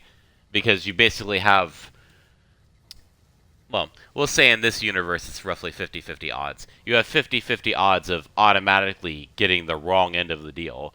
But even if you're a man, your life in the Legion is not going to be swell, assuming that you actually survive your first few battles, because once we do eventually meet Chief Hanlon with the NCR, and we talk to him about like Legion tactics and whatnot, we'll learn a little bit more about that. But one of the things he mentions is that being a veteran in the Legion actually means that you're very, very tough, because they don't have a lot of veterans in the Legion, because most of the time they just recruit as many boys as they can, and they send them into battle, and they put them on the front lines.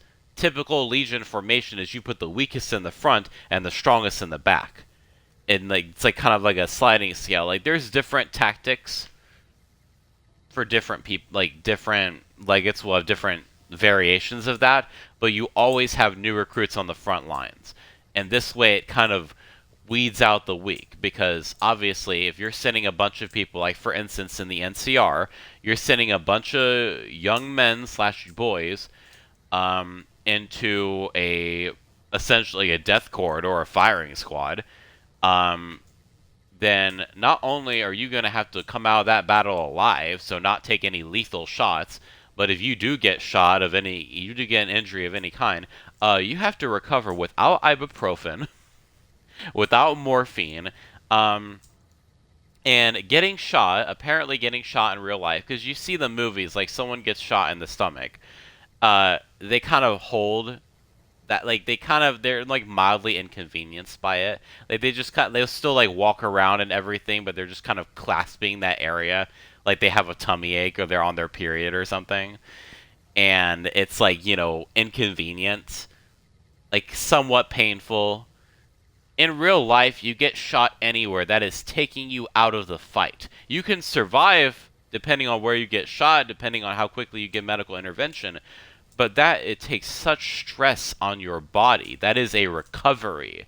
You are not going to be walking around. There is no that does not happen in real life. There is no badass action sequence. You might have enough adrenaline to keep going for a few more minutes, and then your body's like, ooh, we have a massive hole.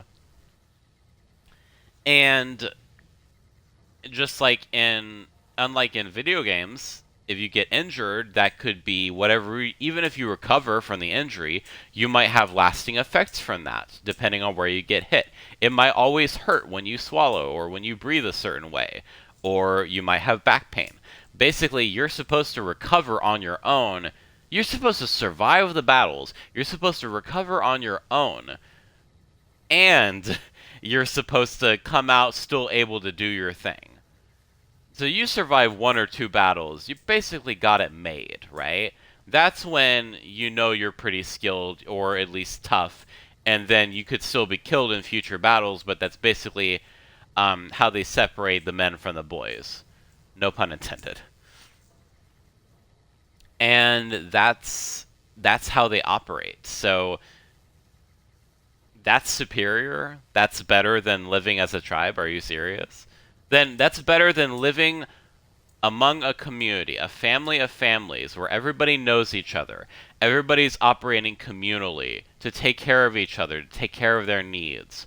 Someone breaks a bone, you help them recover. You give them what medicines they need. If you have a balm that will soothe their pain, you give them that pain because you love the person that you're looking at and you don't want to see them get hurt. That's what it means to be part of I would imagine that would be like what it would be like, at least in this setting. But like that's what it means to be part of a community at the very least. when you care about one another, even if you don't love every member of your community, if you're part of a bona fide community where y'all are in it together, you're going to care about their success. Not just because you care about them and you're honoring your own empathy, but you're going to care about their success because that helps you succeed as well. But living like that with the Legion, where everybody... That's not good. It's about time I get going. Oh, no, you're good. Thank you for popping in. I hope that you enjoyed the stream. I do it every Sunday at 1 p.m. Pacific Standard Time and every Wednesday at 7 p.m. Pacific Standard Time. So that's, for me, I'm operating on Eastern Time, so that's 4 and 10 for me, respectively, but I recently moved from California, so a lot of my friends live there, so that's why I basically adjust my schedule with them in mind. But yeah, anytime, if you do want to pop in, you can do that. But either way, I appreciate you spending time. But yeah, that's not good. Like, that's not what I want.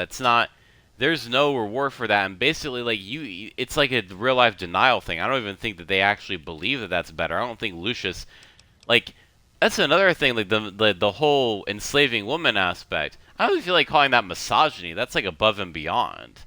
That's, like, male supremacy. Like, you're a woman, congratulations, you're enslaved and regularly subject to sexual assault. There's no... You're not winning there, you know what I mean? You're not overcoming anything in that scenario.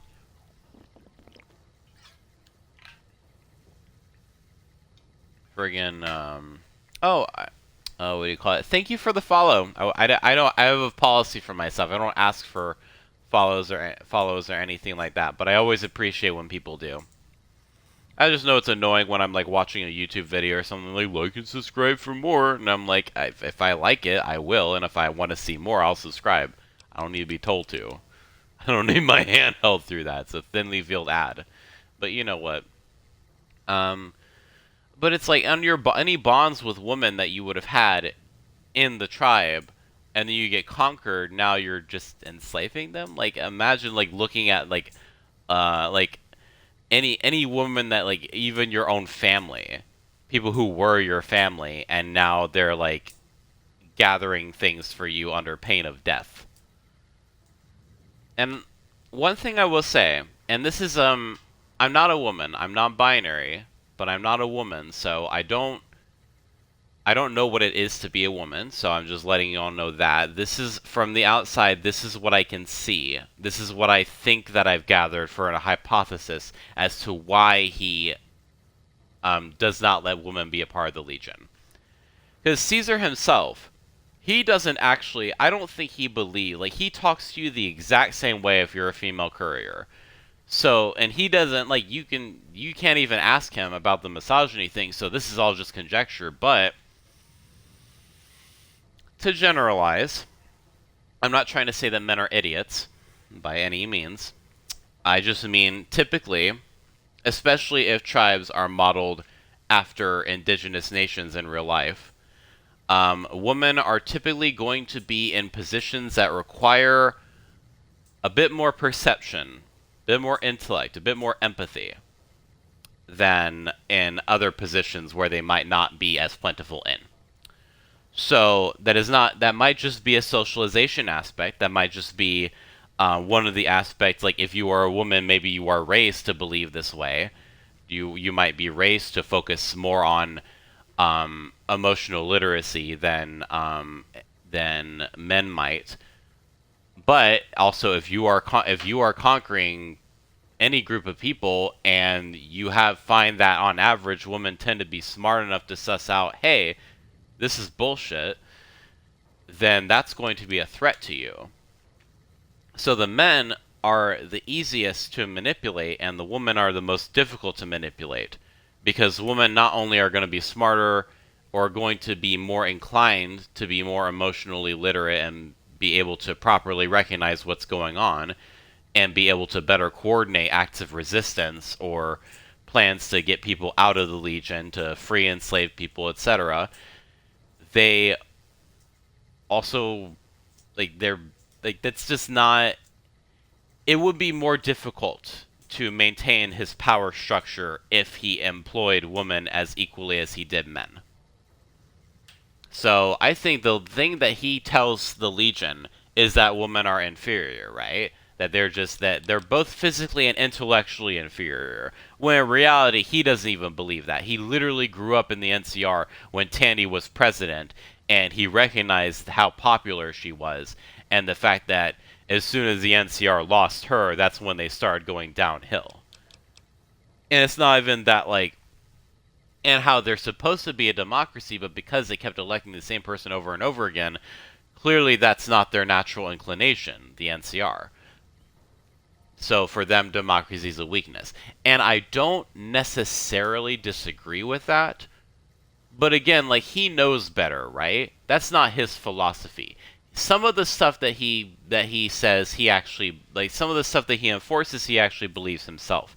Like, that's a thing. What he was talking about, one of the things among the Legion, they very rarely use firearms. Like, we see the assassins will use firearms, and they very rarely use any energy weapons or anything like that.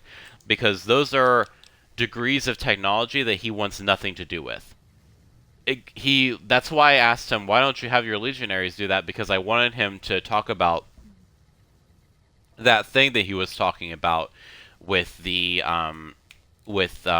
you know, winning victories through gadgets and no sacrifice, no blood spilled. It's because technology makes things more convenient and also means you have to work less to achieve your goals.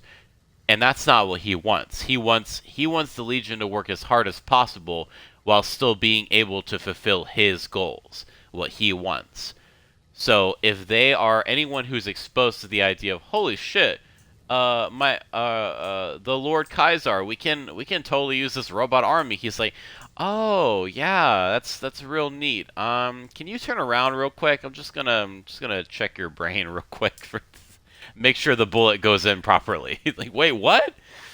It's like, and what was Arcade saying when he's like, you can hardly even blame the Legionnaires themselves. Legionaries? I think Legionaries, actually, I don't know. Let me look at the difference. They seem to be used interchangeably. Okay, let me minus AI. They're both acceptable ways of describing a soldier. The latter of the two being, okay, so legionnaires is French, legionaries is more English, it seems. But also,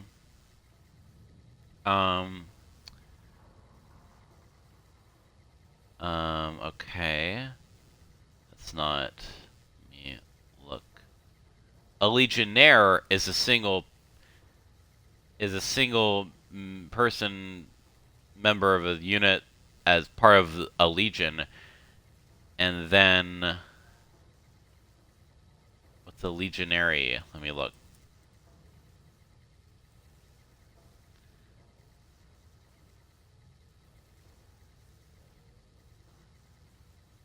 Okay, a legionary. Okay, I'm getting different things. So we'll keep it consistent. We'll say a legion. We'll just say legion guy. What was I saying? Oh my gosh, I don't even remember. That like that whole difference freaking threw me. Yeah, a legionary sees that, and that's completely game changing. Like, they want that, he wants that sacrifice. And he tries to impart his philosophy onto them at least as much as he... I mean, if I keep going on this, I'll keep going until the end of the stream. One last thing that I will say, one of my biggest another criticism that I have for him.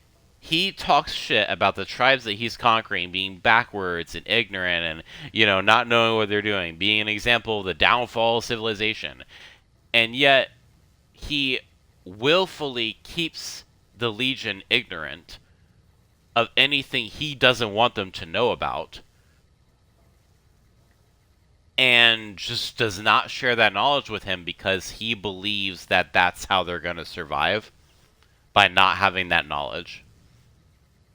That's not stupid. That's just hypocritical. Because that's kind of tacit admission that the way that the tribes are already living by the time he conquers them already know how to survive. They already know what they're doing. They're already kicking ass. So him conquering them actually doesn't give them anything else that they didn't already have. It actually takes things from them. It's bad. Y'all, get this. Colonialism is actually bad. It's actually wrong. I'm sorry. If that's political, because I thought that was wrong. You know what I mean? Like, I thought at the very least the narrative is like the liberal narrative for Democrats who still are loyal to America is, oh, that's a dark chapter in our history. That's what they like to say. It's a dark chapter. The book is still being written, but that's not what this is about. It's the fact that you still have, even pro-America people, some of them still believe that colonialism was bad. That was a bad thing to do. That slavery was bad. And you have people rewriting that. But that's neither here nor there. Basically, the Legion is a problem, and I'm going to bring Boone, because he and I are a couple of problem solvers. But that is for another time. Maybe next stream, maybe a later stream. I haven't fully decided yet. I kind of want to be prepared when because those Praetorians over there, I didn't zoom in on their weapons or anything, but the weapons that the Praetorians were using are called ballistic fists. They are master-level unarmed weapons, and they are very powerful and very deadly. They actually have a shotgun firing mechanism, which doesn't require ammo, and it only triggers when you're, making melee contact with somebody, but still a fantastic weapon. Best in the biz. But they're very slow and very wieldy. Welcome back. Can I get you anything? Sure thing. Have a look. I was hoping for the thing. Oh, I'm actually gonna have to check the place. Yeah. I'm carrying a lot of shit. Let's head back to New Vegas real quick.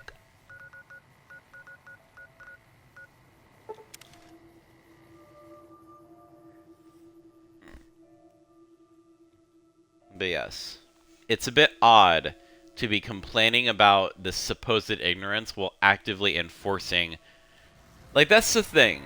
One thing I will say is that if you are at least living in isolation from other groups of people, you might be able to benefit from shared knowledge, from being able to interact with each other and, working together to compare and contrast various things about subsistence techniques, about survival, about political arrangement.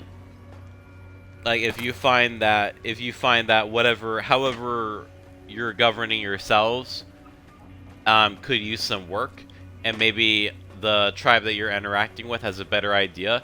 It's about connection. And it's different from globalization, because it's not that you're trying to make things.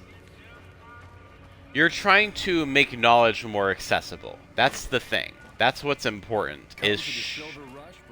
If you really want to help tribes, that's why I don't agree with mission work either.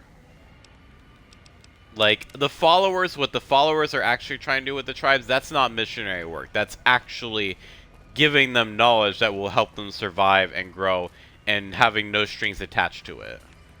I'm afraid I'm going to have to... Like, that's literally just a gift. And that's not out of, like, oh, you don't know how to take care of yourselves.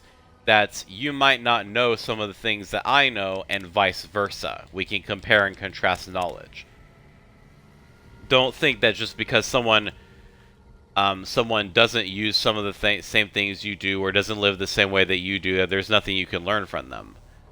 Like, you can, a warrior could gather knowledge from a genius or a scholar, and vice versa. Welcome to the Silver Rush. Knowledge that could help them do whatever it is they're doing. Yes! Yes! I'm taking these. And like I said, I will be contributing to their business because I want this. So, I guess it does not take much for me to cross the picket line. Okay, I just said tank, and I was like, I have 2 tanks in my inventory? Holy shit! That's a little heavy. Do I have...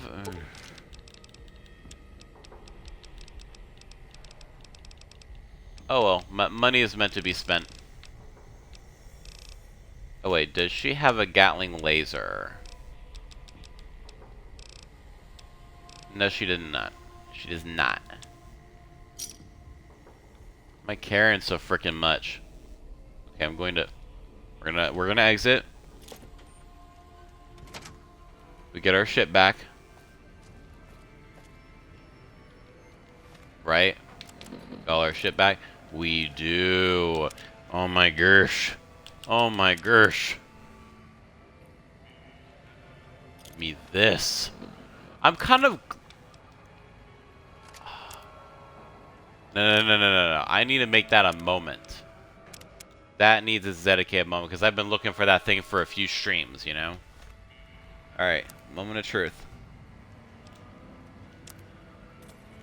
And like I said, this camera thing, the zoom thing, I think it's the same thing as this.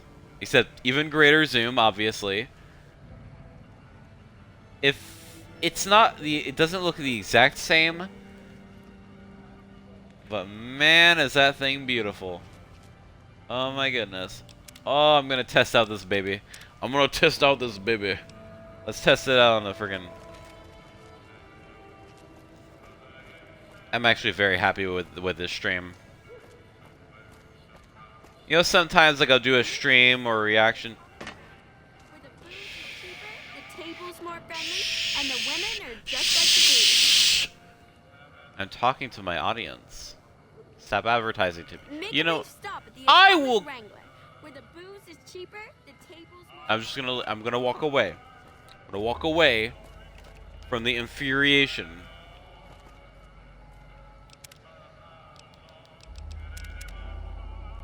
Because you know what? That's fair. You're being paid. You got a job to do. You know what I mean?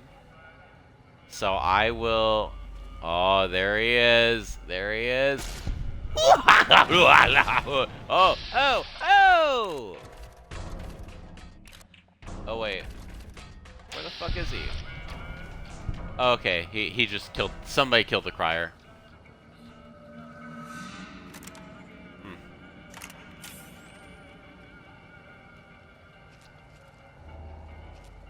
Oh, splendid.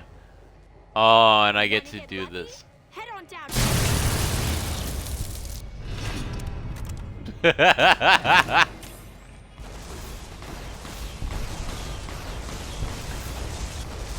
It's okay, this is just a test run, y'all.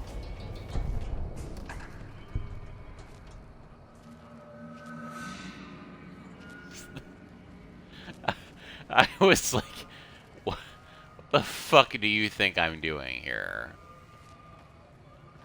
Alright. Trying to get lucky with some crits. Okay, usually they come out and they're like... So yeah, we're reloading. I just wanted to see how that would go. But yeah, we get to use that on everything we target. So yeah. Don't worry, we'll get you some nice, pristine armor yet. We gotta get some treasure, though, because we don't have anything to sell. Matter of fact, let's go to Vegas. Let's go to Vegas. We're gonna get lucky, as in Arcade and I are gonna have voracious sex. In that nice bed at the pet house thing. I mean, I don't think you can actually do that. At least not with him. But I like to think it's canon, you know?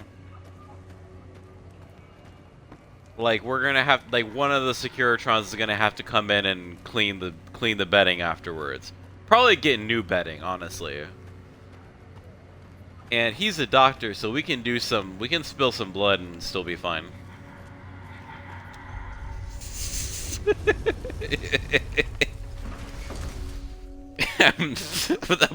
that poor crier, she just pissed me off. I exhibited a 3 strikes policy with her, and that was the 3rd strike. I'm like, you will be exploding. You will be plosiving at this time. No, we're at least gonna be here, put some stuff away, and I think once we're inside, we'll call it. Presidential sweat. Presidential sweat. Open. Oh yeah, where was this? We're gonna be storing a lot of things, but we'll do that in the next stream. For now, it's good to chill. Thank you all very much for watching. Like I said, I enjoyed the stream. I was initially annoyed at the fact that the whole the Legion thing, like that whole, like that first part of my alright, let me restart. The last stream that I did was not my usual length because my controller batteries got low. I didn't think they would need to be charged when they did, but that was foolhardy. It's because my dad explained to me at the part of how rechargeable batteries eventually become obsolete is that they have this, the batteries themselves has this kind of memory. It's like this, it's something to do with the hardware. Once you charge it, like it erodes, like the memory gets to a certain point over time where eventually it will charge less and less and you'll be able to use less and less of it before you have to recharge it. That's kind of what happened with my Duracells that I was using back in California. I couldn't bring those because I didn't want to bring those on a plane or in luggage or anything, just in case. I did not want to fight with TSF. TSF? TSF? Coder 2 reference. The TSA. I didn't want to fight with TSA. But so I was avoiding recharging them until they ran out. And they ran out during the stream, as y'all saw. Maybe, as y'all might have seen. And it was only like an hour and some minutes long. So that's not, I like to do for at least 2 hours. Usually not too much more than that. And that's when it died in the middle of when Arcade was telling me about the freaking thing.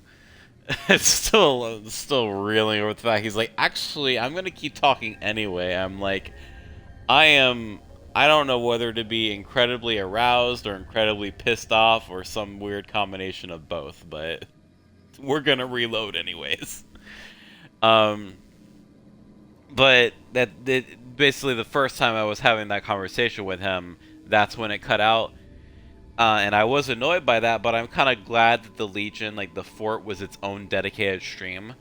I feel like that was just, it was better in that manner. Like it kind of went more, like this way I didn't feel too pressured. And I feel like this way we got ample time to decompress about it, to discuss all the topics. It's a very one-sided discussion, but you know, where I got to discuss it. A single person grammatically can discuss a subject. It just means fleshing it out. So it's not a conversation, but it is still a discussion.